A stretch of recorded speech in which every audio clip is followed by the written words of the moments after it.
আমি কখনো তোমার কাছে কোনো দামি উপহার কিংবা রাজপ্রাসাদ চাইনি।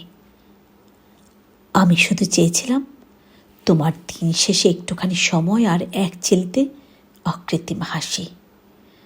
আমার ভালোবাসা ছিল সমুদ্রের মতো বিশাল আর আকাশের মতো স্বচ্ছ, যেখানে কোনো স্বার্থপরতা বা লুকোচুরি ছিল না। আমি নিজেকে উজাড় করে দিয়েছিলাম শুধু তোমাকে ভালো রাখার জন্য।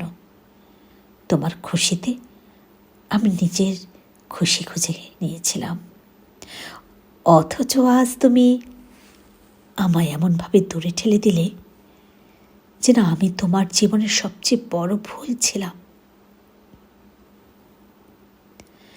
নিঃস্বার্থভাবে ভালোবাসাটাই কি আমার অপরাধ? বলো না, নিঃস্বার্থভাবে ভালোবাসাটাই কি আমার অপরাধ ছিল?